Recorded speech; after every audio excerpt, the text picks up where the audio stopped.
All right, hello and welcome to the Aldershire campaign, episode 3, but not session 3. We are missing one of our players. Kathea is here with me. Say hello, Kathea. Hello. All right, and we're going to do an off-topic thing where we just kind of talk about a concept instead of trying to play with half of our players missing. So we'll just go ahead and go get that started. We thought what we would talk about is a concept that's pretty core to Gloranthan play and campaign construction.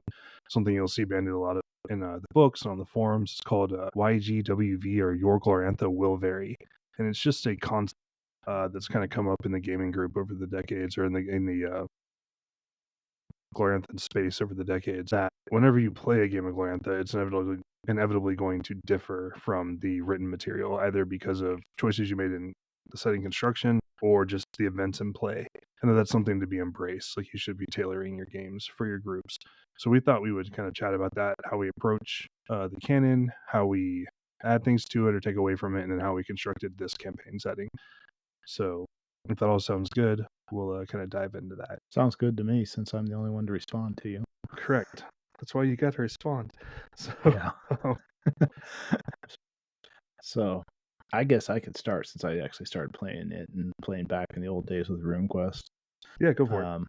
And absolutely it did then, because that was before any internet community, and I was never tuned in to like any of the magazines or anything like that, any of that kind of correspondence. So there's no doubt that the games I ran and played in the early days, we just took the materials and ran with it. And, it certainly gave us great guidance. And the thing that was unique about it is we had a nice deep world, but the early adventures were so well to introduce that world as you move through it. There's all going to be a lot of commonality between what everybody's doing, but there was also no doubt that we were all making up our own new gods and cults and stuff as we went along. And if you didn't have one piece of material, your direction might be different than somebody else's. So that was always kind of there. And the same thing with the rules, because the rules are the way you see the game.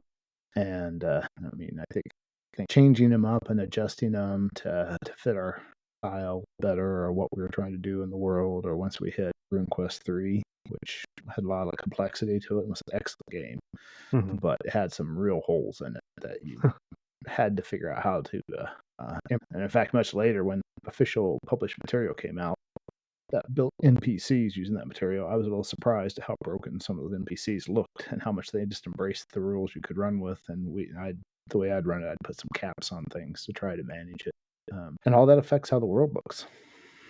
So, yeah, absolutely. That's an interesting point, that the mechanics you're playing under are going to change how you interact with the setting, which will also change the specifics of the setting. If healing magic is recastable or not, will change how you approach the danger of a situation, and change how the NPCs approach the danger of the setting as well. Or if printed magic does or does not break on a crit, will change how people do threat assessments.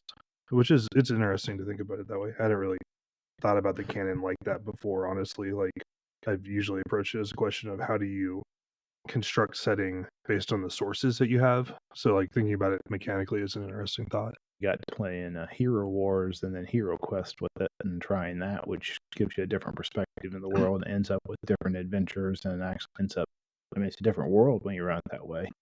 It's still Glorantha, but you're just, it's kind of like having two different camera angles on the same thing, or two different types of media exploring the same thing. Yeah, sorry if I wandered off your direction. No, not at all. That's what makes it fun. Much like gaming, right? Like, the unexpected is what makes it interesting.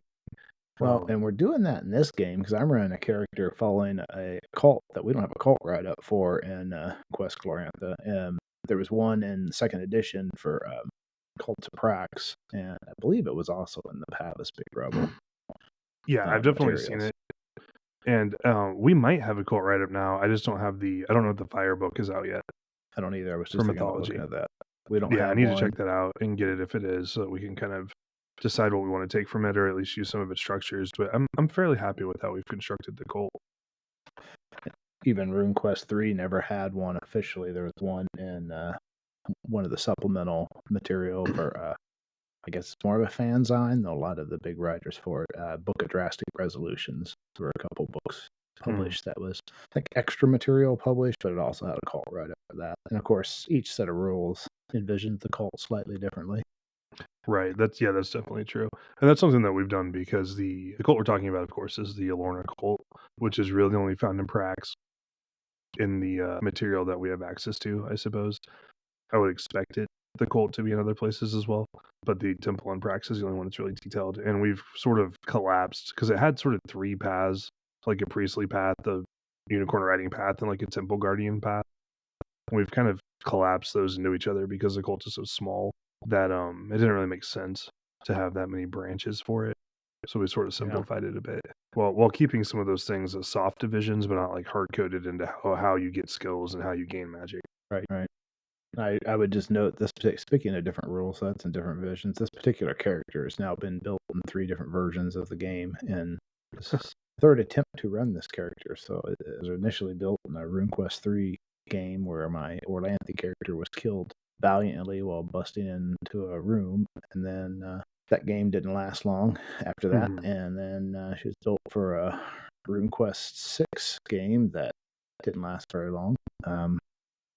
And so she's back again for a reprise. And so she's been one of those characters. And I think that's one of the things that a lot of us that have played a while get, kind of, I hate to say tired, but we've explored some of the major cults and followings and all you can see. My longest term character is a Humaki that charged into everything and should have died multiple times and left his way to a long life. And I played a couple Orlantha characters. I mostly run. So it's always kind of fun to find one of those cults where you can be effective and important, and I think that's part of the background of Glorantha. What's so fun about it is that we have this this character or this person that's a bit of an outcast and an outlier. And so Glorantha's so much about society and how do I fit in this game. We have an entire list of our family for multiple generations and how we tie in. And Soinnarios, I think I mispronounced her name. It's really tied into that traditional female role in a matrilineal clan. I think she'll be headed that direction. It's very interesting to explore that. How many games do you have? How many worlds do you have where you would play a female woman who's looking at, I can gain power by marrying correctly and then wielding that power through my offspring and have it actually kind of work. And she's still a powerful warrior and all. And instead, I went another direction. I kind of went almost with your traditional adventuring type that I don't fit in. I'm an outcast. I'm a little different. I worship this kind of set goddess that our people all respect, and she's important, and we have a spot in the clan. I didn't get outcast for it or anything, but I don't know. That's something about the Glorantha thing I like is how we have that whole clan tie-in. We have all these religions going on. I shouldn't say religions. We have one religion, but we have a very authentic feeling polytheistic representation. We certainly respect all the others and we're part of those too. It's not like a lot of role-playing games kind of do I'm not sure what the term is. I've heard it before where it's kind of almost... Yeah. What was that? Henotheistic, where there are many gods, but everybody worships one, basically. Yeah, they're basically a bunch of monotheists that coexist together, and it feels very made up fiction instead of feeling like I'm living in a different era where this is the way people actually thought of the world. Yeah, absolutely. That sounds too deep or not? No, you're good. And it's certainly a strength, I think, of Glorantha, but specifically Orlantha society, that Orlantha society is often constructed with the idea of people have a lot of freedom to do what they want, and there are lots of ways to tie those people into the community. Like, so Orlantha, as a role model or as a prototype for society, is trying to find ways to say, like, even if you're not like us, you can still be part of us. Like, but in a way that's it's similar to the pitch of the moon, but less, chaosy. It depends if it's good chaos or bad chaos, right? If you follow the moon, but if you're Orlantha, it's all chaos is bad. Yeah, absolutely. So it's interesting though to think about how the society constructs space for people, and it can be pretty helpful to fit in characters, and that's something that we did when looking at this setting is that there isn't a canon Yolornan temple in Dragon Pass, but I had a player who wanted to play a Yolornan, so I just added one to where we were, because you kind of need a temple in order to be a member of the cult. I think that's a rabbit hole some people get caught up in jumping down. Some people get caught into that rabbit hole too of looking for what all is written out. If you get into all the material, and especially the pseudo or semi-official, well-accepted fan material in addition to canon, Dragon Pass is pretty well articulated through about probably 100 or more various supplements out there. And I think some people will get themselves a little caught up in trying to get the exact supplement and match it up. And back to your Glorantha would vary. I say take those for inspiration, but most of those are made up by fans who just made their own thing up, and then they happen to be good enough writers and wrote it and put it out there. But the reason you can't take your own clan and do your own thing with it and let it go. One of the things we've both done too, I think we both found that over time, Glorantha's gotten a little bit, is it meta, where it's tied into a set timeline. Yeah, as a meta plot. There's a meta plot, this one. And there's a lot of adventures that get tied to that. And I think a lot of those adventures are really good, but I think you need to be willing to just split them away from the meta plot. Your own meta plot should be your own, your own world should move on its own timeline and be influenced by the players. And if we don't have an Argorath in our world, we don't have an Argorath, and that's fine. Or maybe the Argorath is all of us, or something like that. I think it's too tempting to get caught up in that. And I felt like when we got to some of the Hero Quest adventures, I really liked a lot of what they did, but it's a game that was, during that time, a lot of the modules and adventures, when I would read them, were really tied into this meta plot. And it seemed to take a lot of agency away from the player characters if you ran them directly. But they would be easy to split away if the GM allows themselves and their players to do it. But, I don't know. No, absolutely. I agree with that. It's definitely the case that the setting has moved into like the Hero Wars being not coming but active. And so if you follow the main meta plot, you will get dragged kind of behind or alongside the major actors that have been defined by the canon and things like King of Dragon Pass and Princess Ardor. So you will get sort of stuck into those, but it's pretty easy, even if you want to play through that, to give the players more of the spotlight and to kind of make sure that you're letting what happens in your game dictate the events of the campaign instead of trying to stick to what's been written. It's always been an issue too. One of the most classic adventures ever was the Cradle adventure, which is a very linear adventure where you ride a dragon cradle down the river through Pavis, the Zolafel, and there's a series of adventures that are pre-plotted on it. And they're pretty easy to stick with and run straight, or let them evolve as the player characters are there. And the player characters are kind of sidekicks, but for that one, it works really well. And I think it's because it's a short area and it's going to do something, and it kind of sets the players up in that area. So those can work great. You just don't want to be dictated to. I just always felt like those classic setup ones, like when you run the Griffin Mountain and stuff, would allow the player, they were just basically, here's a huge sandbox, run around and do your thing, and there's all kinds of things to run into and do, and not everything needs to be that, but it definitely was like, we're going to introduce this setting as we go along, we're going to introduce all these plays, and then the player characters are really going to change. The way this is 2 years or 5 years from now is almost all dependent on what the player characters do. For sure, yeah. And I'm not saying the new stuff can't do that, because I haven't read any of it and intentionally before this adventure. Right, that's partially my fault. Yeah, actually, it's entirely my fault, because we've already used some of it in the email campaign, the aftermath of which was in our session 1 or episode 1 of this podcast. So the Elven Mercenary Adventure is part of a linked series of adventures from a supplement. That one felt very much like one that came out of the Elder Secrets adventures. Kind of, they were more adventure ideas they stuck in there. But it's a classic one too. Go help the elves and become elf friends, or go help the dwarves and become dwarf friends. That's one of the other things in Glorantha I really enjoy. How we have elves and we have dwarves, and early on they look a lot like somebody took the D&D ideas and just kind of turned them a little bit one direction. But as you got to explore more and more and more, and I'm guessing it got involved quite a bit there in the background too. But they're very alien. They're very foreign to us, and friends with them is a big deal. Making enemies of them can be a big deal too. Yeah. Oh yeah, that's very true. They can be a real problem. To circle back around a little bit to something that I thought was interesting, when you were talking about how a lot of things that are accepted canon or have become canon over time are things that people who are playing campaigns just were writing up, and then that becomes incorporated. Like you see that with their supplement, which is I think it's called Edge of Empire, where that player has been playing in Emther for 20 plus years, and they've just kind of become an authority on what material is in the canon, and then they've written a bunch of stuff for their campaigns. And while that book is part of the Johnstown Compendium, it is essentially canon for like 99% of anybody who's ever going to interact with it. Like it would be the most detailed part of the setting, and it's all based on canon. And the Griffin Mountain campaign wasn't actually written for RuneQuest. It was written to be its own thing and got folded into RuneQuest and Glorantha.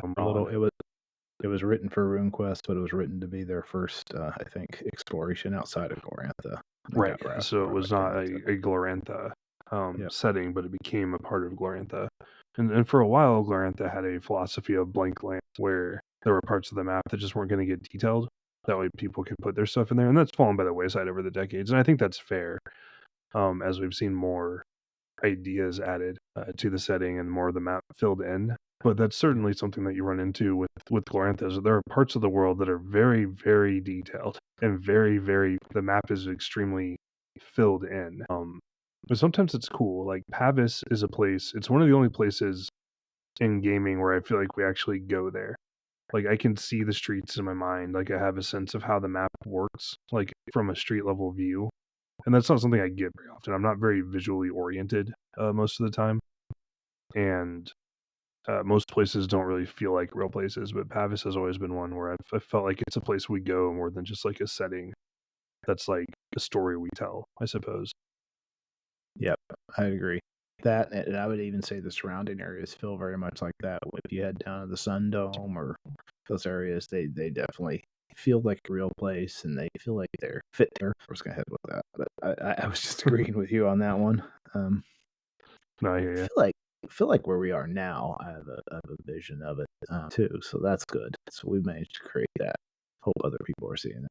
Yeah, hopefully. And I have to remember sometimes to do visual description, because like I said, I'm not very visually oriented, like mind's eye. In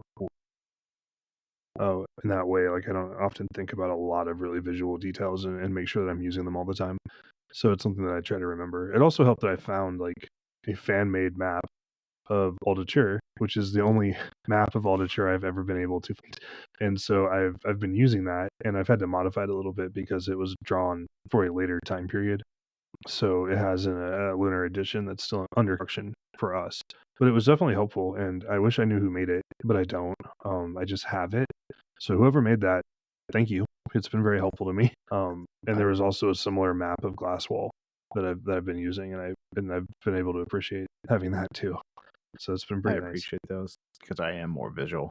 So one of our ongoing issues at times we run games is I really, really need maps to understand what's going on. Right. And those is nice. Speaking of your Glorantha may vary.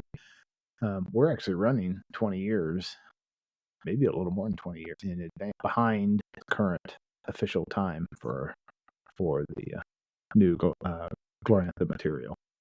Oh yeah, so that's definitely the case. Yeah, and it's we're even really quite a bit behind previous official timeline, because we're just we're a year or two after the invasion of Sartor. So the Lunars have really just set up shop. Like we're pre Starbrow Rebellion, we're pre Cold Wind Rebellion, we're obviously pre like the Argrass like Liberation and Clear and the Dragon Rise and all those things. So like a general. Yeah. Yeah, That's like it's good. that's something I've usually when I've run it, I've actually usually run maybe this time to I think the earliest material was about a decade after this was released. Over time, the official materials moved the timeline forward, Right, yeah, and because I think 1615 was roughly the starting place, yeah, something and like that. then 1618 was kind of this where you were for a while, and then it kind of drifted towards like 1622, I think, with Yep. the Cradle adventure. Yeah, something like that. I never paid that much attention to that. Figured the campaign just went along, but definitely the broad strokes. I always kind of liked having it start while the lunar occupation is a little more fresh, and they're they're just starting to stomp their feet down on the local populace. Hmm. I don't know. It provides a lot more adventure, or I don't know. For me, it did inspiration for it. Though most of my campaigns wandered east, and they ended up out in Prax, anyways, or north and up into Lazar and such. And I Right, would yeah. say that's one of the things you were talking about, that campaign that was built. That I've definitely noticed. I don't think anything Glorantha is going to move away from it, and I think that Dragon Pass will continue to get developed. And of course, in a way, it's been really well developed. In a way, it kind of never had lots of details on it because those never got published. And you had Mhm. Pavis and Balazar. You know, fair amount about the Lunar Empire. So those areas, I think, are going to continue to get development. But I think if you get outside of those areas and take the general ideas of Glorantha and what we know about it, and then go apply them, there's a lot of room to create in those areas. I think you've known I've always been kind of fascinated with Teshnos and always kind of wanted to develop it, and then kind of stepped back from it. And it looked like it was more effort than just building my own world. But yeah, I mean, that's the downside of it. But some of those areas look just fascinating. So there's kind of areas you can go in. You can get out if you take the ideas in Prax, which is pretty well developed, but go east of Prax out into the waste Mhm. beyond, losing the name. They there's a lot of space out there. So we just run a campaign of nomads, and I've known several people have done that. Is kind of take the basics and the religion and the cultures, and then develop all their own places. Yeah, absolutely. And there's a lot out there that's really interesting. There's like a big chaotic marsh, and then there's a lot of interesting things you can do. And I've seen a couple of people run long-lived Praxian games online that take place mostly in the waste, which is not Mm-hmm. very well developed. And then I'd like to get back to playing someday. Someday we're going to go back to the like Garsting setting. I would love to play more goat herders, doing goat herder things. So that would be fun. If It I was fun until it fell apart. that's no, I'm just more thinking that's one of those spots that was not going to be developed at one point, and then later on it was developed. But that means it's pretty lightly developed, and Yeah. it's a great place to go work on though, because you do to the south have um, Balazar, which is developed in the Elf Sea, which is Hmm. about 3 paragraphs in that, and then to the east is the Elder Wild. So you have all that playing on one side, and on another side you have the Lunar Empire that Hmm. you know enough about to extrapolate, and yet it's empty enough to go do your own thing. No, I'd love to go back there. That was a fun setting and setup. Someday we will, but not anytime soon because we have this whole nightmare campaign to get through. It's not really a nightmare, but it's been a lot of work. I've enjoyed doing it for sure. Good. Um, so I think, yeah, as we're kind of like circling around ideas of like how things are fleshed out and how we approach the adventures that have been written and how we kind of look at the timeline, I think one thing that we're kind of like looking at is like how do you construct the canon that you're going to use, because there's a lot of information about Glorantha, and a lot of it is published, and that's wonderful. The Guide to Glorantha, the Glorantha source book, all the adventures and setting material are definitely out there, but there's also been like three. I mean, the first edition of RuneQuest is not very different from the second edition. So, like, two like big waves of RuneQuest development, plus the current wave of like RuneQuest Glorantha, plus like all the Hero Quest material, some of which is now deprecated, and then also all the Hero Wars material, much of which is now deprecated. And it's interesting. There's so much material just that's been written and published over the years, but there are also situations like I ran into while running a game where one of the players for an online game was like, I disagree with your interpretation of this treaty because I have a 30-year-old reprint of a fanzine that's 40 years old that has the text of the treaty written by one of the game writers. And it's like, that's cool, but like most people don't have that and will never have that.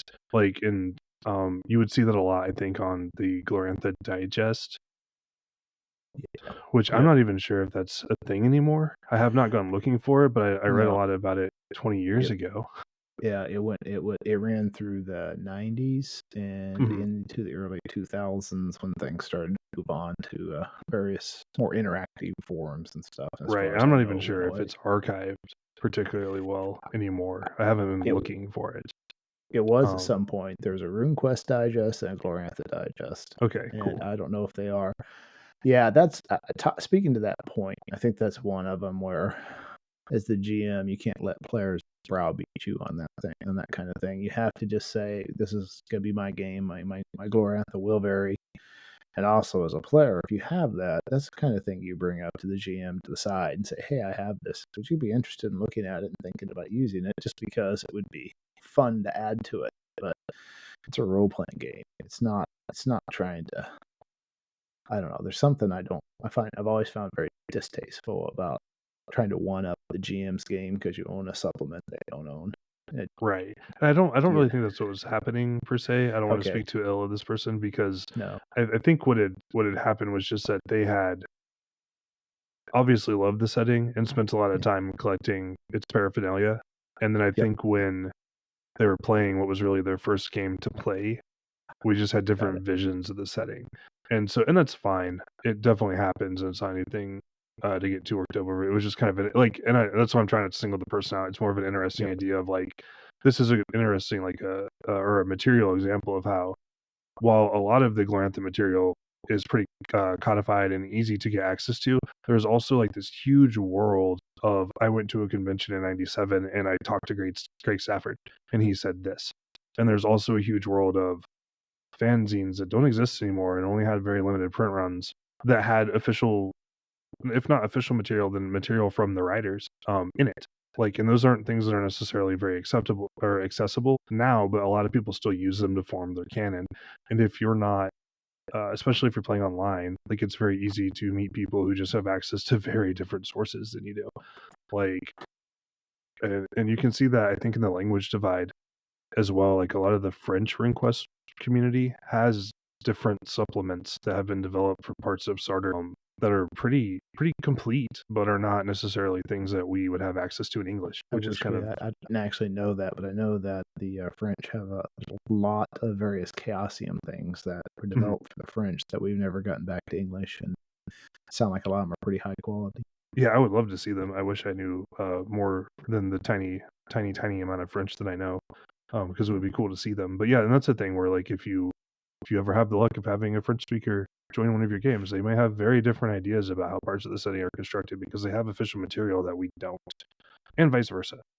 So it's sort of an exercise, especially when you have different generations of material that contradict each other, and you can point to famous flame wars about El Mal or Yamelio. There's the concept of something. I don't even know what the official stance is now on that. Right now, the official stance is that El Mal is a localized Yamelio cult that's been more or less completely consumed by the Yamelians in Sartre. Okay, so there's not really an Elmol. Yeah, not really. He was a local understanding of Yamelio, um, that has been supplanted by a more proper understanding of Yamelio, I will which say, as is far as I know, Elmol only popped up when the Hero Wars stuff came out. I don't remember him ever being around before that, but he was in King of Dragon Pass, the game, which is and he was about that same time period, I guess. yeah, yeah, probably so, What, yeah. just 25 years ago, I know. So Right, yeah, so a quarter century, right? So just yeah, time flies when you're having fun. Um, but yeah, you're talking about 20 to 25 years ago. So it's just, depending on what material you have or when you started your campaign, the official stances may have changed quite a bit over that period of time.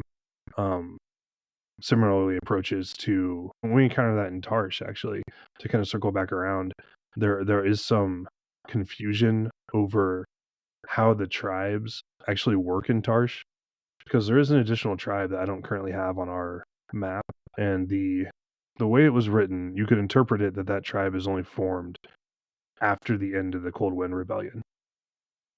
And that is how it was depicted in the Hero Wars material, but that is not the correct understanding of it in current canon. All the tribes have always been there. I chose not to go that route because I just thought it would be more fun to have a new tribe maybe pop up or maybe not.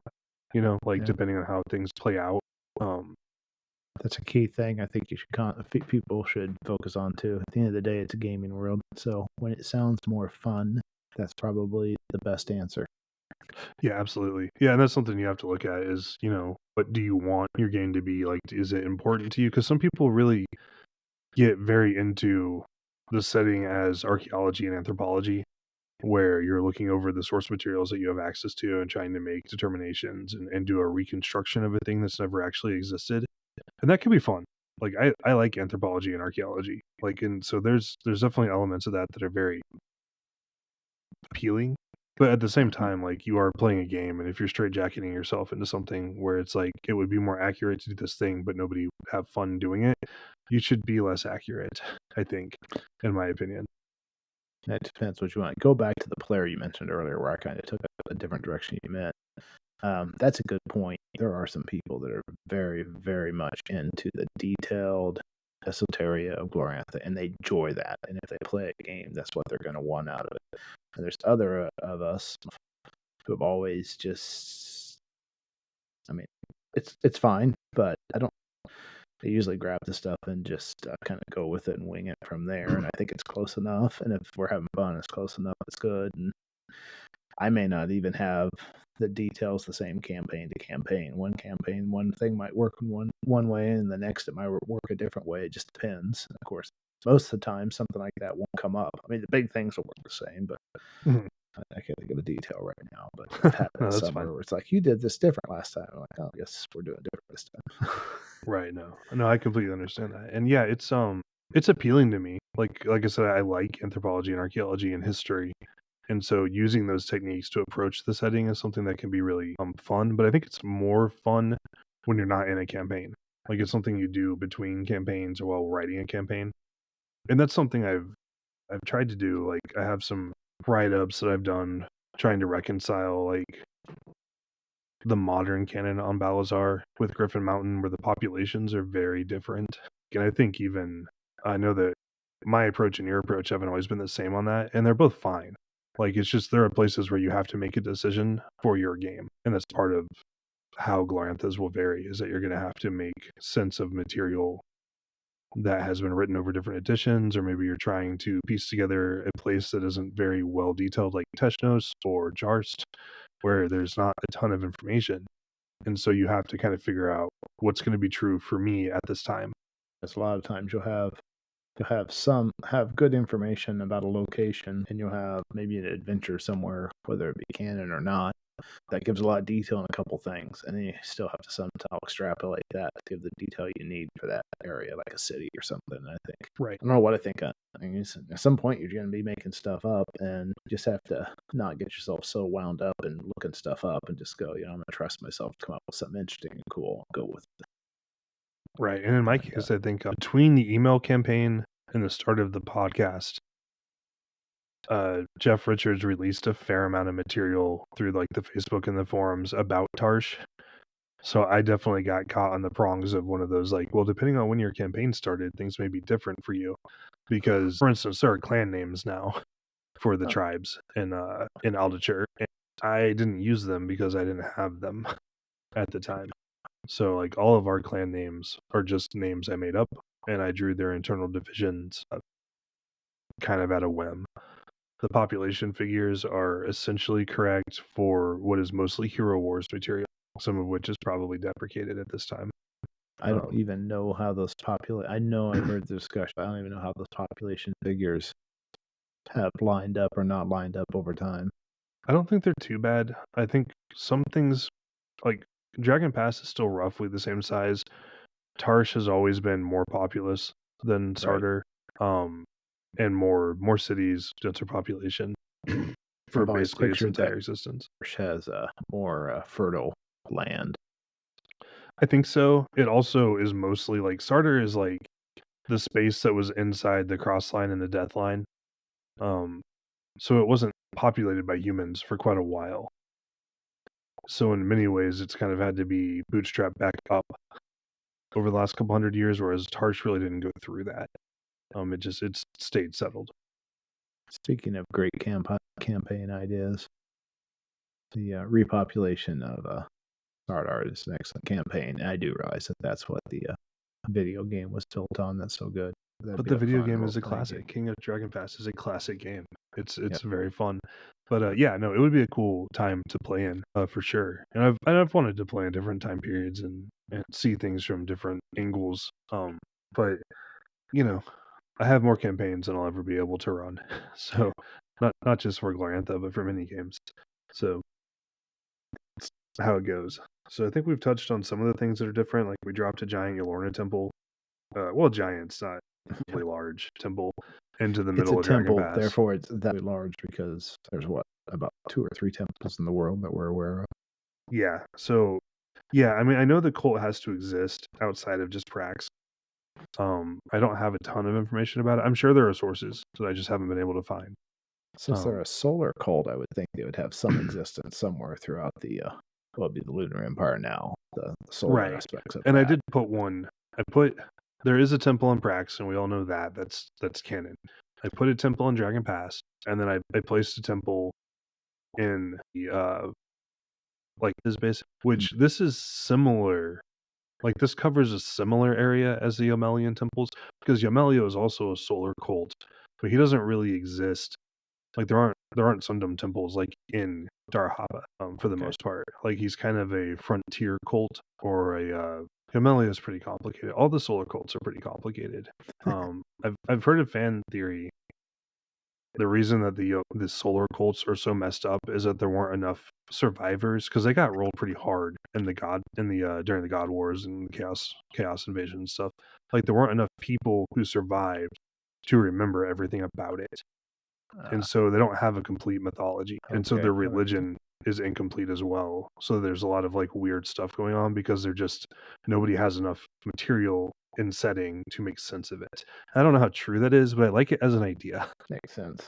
They also have been subsumed by the Lunar Empire, so they might be pretty messed up that way at this point too. Yeah, and it seems like the God Learners got their hooks in pretty good in a few places, which is a perennial sort of blanket. It's the Learn Quest equivalent to a wizard did it because they are literally wizards who did a lot of messed up stuff.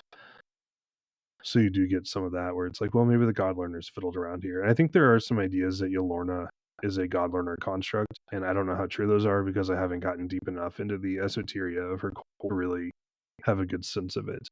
I wouldn't worry about that too much as a player. But yeah, so I placed a few to kind of mimic the pattern of how the Sundom temples spread out, but less common because Yolorna is a much more minor cult than Amelio's is overall. Like she has fewer followers. She's not as like her temple in Prax is not co-equal to the temple of like the Sundom temple in Prax. It's much smaller. Yep. So I kind of just took that as a pattern of saying, well, yeah, she exists where Amelio exists, but she's like a much more junior partner in that culture, just because. Well, the Yomelian culture is, fairly patriarchal and fairly. Yeah, like they're overwhelmingly. Yeah, they're very patriarchal, and their big goddess is like the good wife, and not like Ernalda, the Earth Queen. So they definitely have a more male-oriented approach to things, and so I figured she would be a more junior partner in that, but she would still be important, and she has to be at least somewhat important because I have a player who wants to play her cult. So it's not really very fun to be like, no, she's a meaningless tiny goddess with like very little going on. So just try to enjoy that. Like you have to make. Sometimes your goals will inform your decision making, and that's absolutely fine. But so some other things that are different about our setting, compared to like the current Gloranthan canon, are things that are deprecated in the current canon. So things that used to be true but aren't. Like we've talked a little bit about it, like how you guys usually use axes instead of swords. Your axe Orlanthi, not sword Orlanthi. That's less of a thing in the modern canon, and is less of a Tarsh versus starter thing in the modern canon. But I liked it as a place where, even though you guys are part of starter now, it kind of helps visually set you apart as being not starterites. I like So that. I kept that. I wasn't actually sure it was that. I actually kind of thought it was because the older stuff was more swords are warrior weapons for the wind and air Right. cults, and axes are the earth cults. I thought it was more because we were one of the Yolorna, or no, I'm saying it wrong. Yeah, we're a matriarchal clan. Yes. Yes, and that's true, And and it dovetails nicely there, which is another yeah, part that I wanted to keep, was to show that like the Earth cults are more important to Tarshites. Not only is your clan specifically a matriarchal clan, but like Marengor is a much bigger deal in Tarsh than she is in Starter. So I did want to keep that as an emphasis, but it's not as pronounced in the current canon. It's a little more, they've backed off of it some. Another thing that hasn't come up in game yet, but is in our internal notes, like the notes that the players have access to, is that sometimes you guys are referred to as Alacoringites after Alacorian Dragonbreaker, because the southern Orlanthi are often considered like Heartlanders because they followed King Heart, whereas your guys' big cultural king role model is Alacorian Dragonbreaker, and so you would call yourselves Alacoringites. That's not really a thing anymore. I just thought it was cool.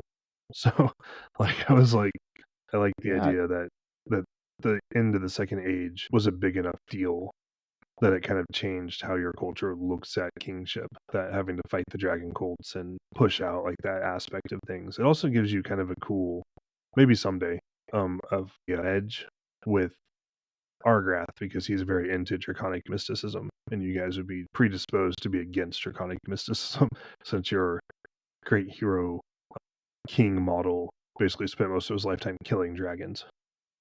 so is that our campaign end goal, is to get to the point where we get to go kill a dragon? Dream I have dragon. no idea what the campaign end goal is. I don't really have goals outside of moving the setting forward over time. Like, I was we'll have to joking. see how it goes. The irony back to that axe thing is I follow one of the cults that we have a sacred axe, but we won't use it in Yes, combat. yes, and I love that. Like, it's interesting because it makes this like cool division between your culture and your religion, where it does kind of double up that sense of like, you're not, like, you're one of us, but also there's these things that make you different, but there's still a place for you. I Like, would use a sword in combat, even though I'm using a spear now. But I could use a spear or sword in combat, but no axes. right, yeah, and spear makes sense as a sky oriented weapon, um, and Yep. also as a cavalry woman. Like, it makes sense that you would have a spear. One thing I'm curious about, because we talked a little bit about rules earlier, to what extent are we sticking with the canon rules in RuneQuest Glorantha? I feel like we've been pretty canon so far on that. Pretty close. I haven't done anything intentionally different yet. There are probably some places where we might address a few things. I don't really have anything offhand that I can think of. We're not using sorcery. None of us are animist. So those are the places where I think the rules get the wonkiest.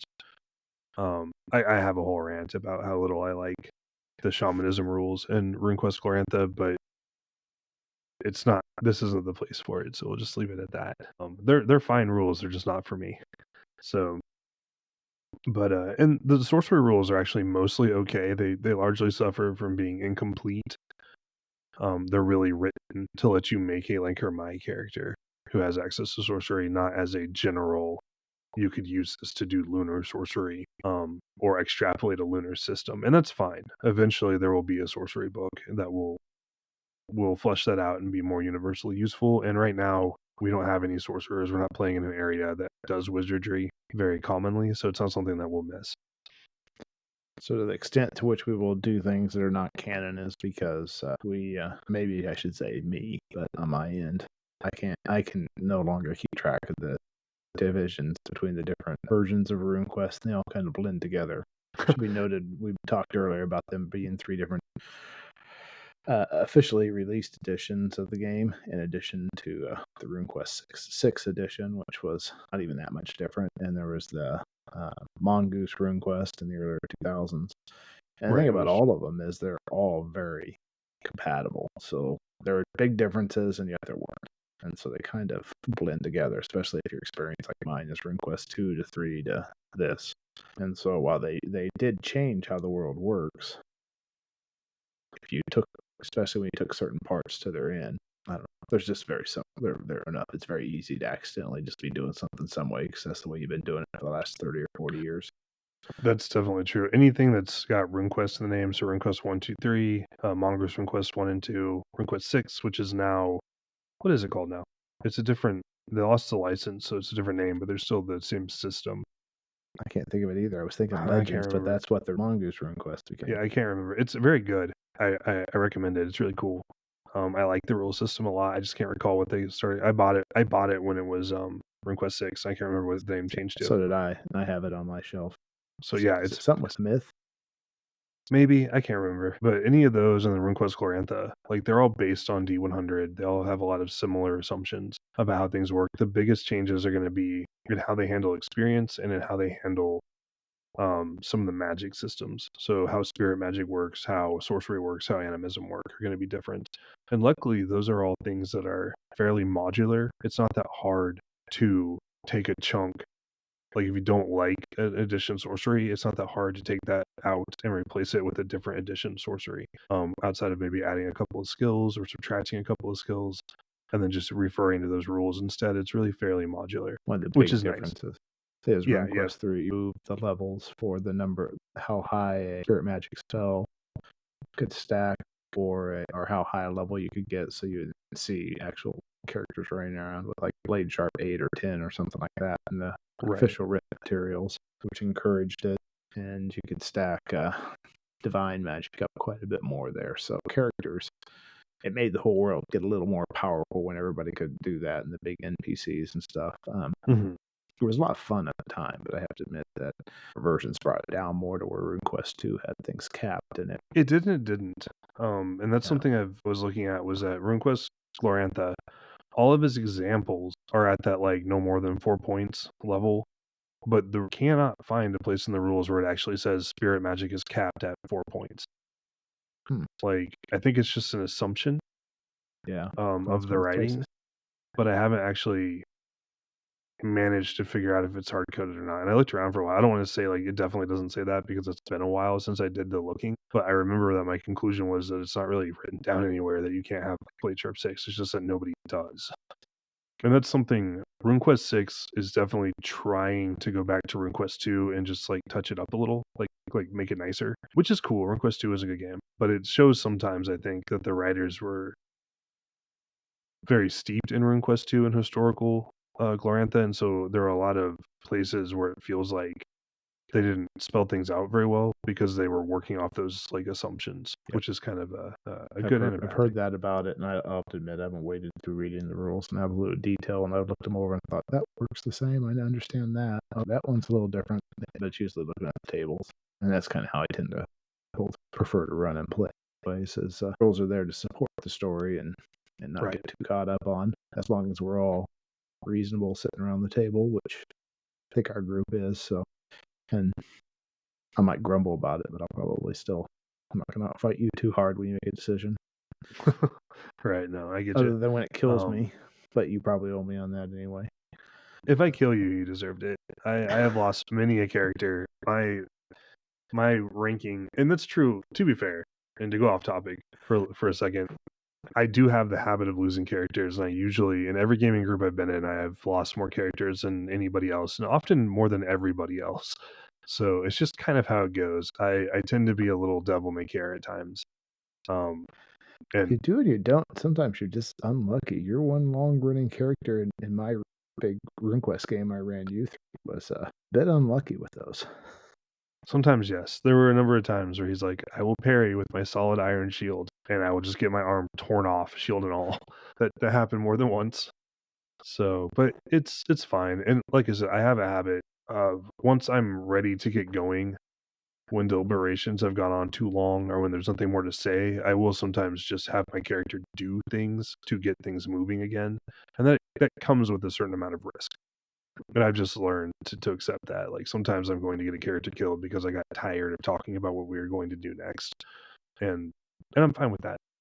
Like it at least breaks the cycle of having endless discussions about what we're going to be doing next, and then actually doing them. So, and sometimes you have to talk things out. I'm cool with talking things out, but sometimes I feel like historically we'll have times where it's just not our group specifically, but just in general, where players get pretty risk averse and they start really, really trying to drill down into things. And it's just like, can we just play the game? No, I understand that completely. It's a good middle ground in there somewhere. Yep. And sometimes it works out. My shaman in your Balazar game did a lot of very risky things, and she was usually fine. Like, it usually worked out fine. She survived amazingly well, was amazingly killy, and never improved her combat skills, as I recall. Yeah, she really struggled to improve them from what they started at, but she was frequently diving into trouble, fighting a bison, fighting a bear, fighting a war tree in melee, glorious melee combat, and more or less coming out of it okay most of the time. So it was all fine. Yep. But yeah, so I don't know if we have any more ground we want to tread here. Is there anything else you want to say on the topic of I don't think canon so. or how to approach material? No, I feel like we've covered things pretty well. I think so It's too. good to hear your background thoughts on it. I mean, we've talked a little bit before, but not in this much detail. Right, for sure. Yeah, and that's something I think will be fun as this podcast goes on, is having chances to talk with you and Soinnarios, or possibly occasionally just me by myself monologuing into the void. So like getting to talk about topics that aren't just like, because often when we get together to play, we just play. We don't spend a lot of time chatting about how we approach the setting or how we want the setting to work, or how we kind of think about these things. So it is interesting for sure, and hopefully it's interesting to our listeners. But I'm glad that we talked about it regardless. Yep, me too. Cool. All right, well, we'll call it there. Our next episode should be back to regular play, and then we'll just occasionally have these asides or where someone can't make it, and so we're just chatting about various topics. So anyways, I hope everybody enjoyed it. I certainly had fun, and I will see you in the next one. See everybody next time. All right, bye.